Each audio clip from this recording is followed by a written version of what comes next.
was doomed from the start. Why does one run towards ruin? Why does it hold such a fascination?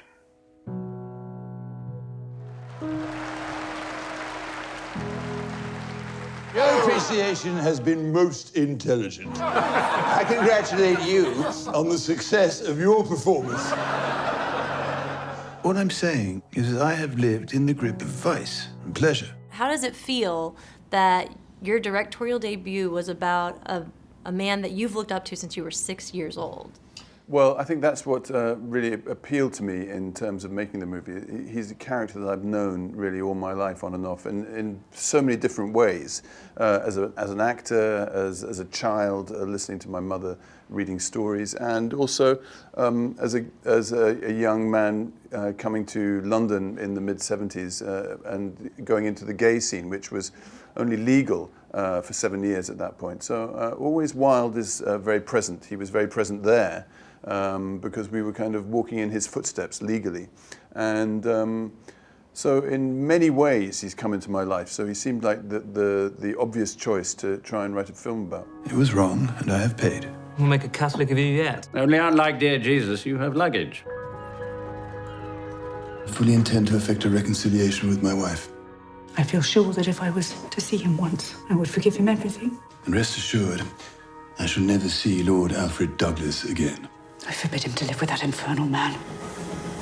Oscar, let's run away, somewhere no one could find us. We do get to see, a significant relationship with him and Bosie. And would you say what they had was true love? Because I do think he really loved him, but we also get to see how it unfolds. No, I think it's a disaster. I think the true love story is between him and Robbie Ross. Yeah. That's what true love is, and so the suffering of all the rest is to get to that eventually, which he only realizes too late. It's been sitting under his nose all this time, and he hasn't really looked at it because he's been so involved in obsession and all those other things that we call love, possession and misery, but they aren't it in the end, I think. Right. And I think it's great because eventually Oscar does mention how he never really looked at Bosie until after the relationship ended. And he almost is not really attracted to him. But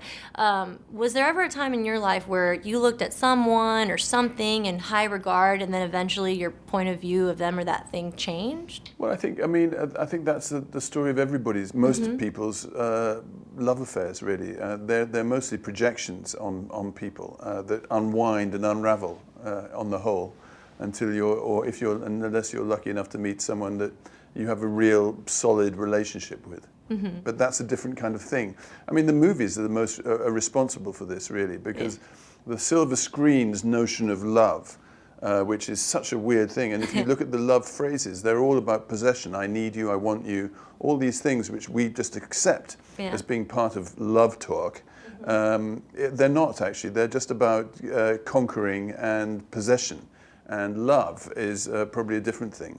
But the movies have propagated that myth, I think. Right, yeah. The cinema does do that. It gives you kind of a skewed version of what... Yeah, because it's all about beauty and physical love, which is great. I'm not denying all those things. They're all fantastic, but it's not, the great love story. The great love story for Oscar Wilde, so-called, really, I think, is just a story of snobbery in one sense, because Wilde was Irish and Bosie was an English aristocrat. And so for an Irish person to get close to a whole aristocratic family was like going to heaven anyway. And Wilde already had kind of got down on all fours and changed everything about himself to please the English, to become English. So the relationship with the West End hits was the kind of culmination of everything, the kind of arrival of a big star as much as anything else.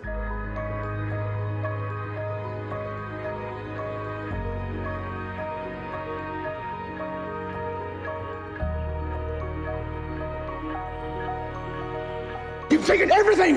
My family, my work, my freedom, everything! There's nothing left to take! So you chose to focus on more of a tragic time in Oscar Wilde's life, which I think is great because we haven't seen that story before. But if they were going to make a movie about your life...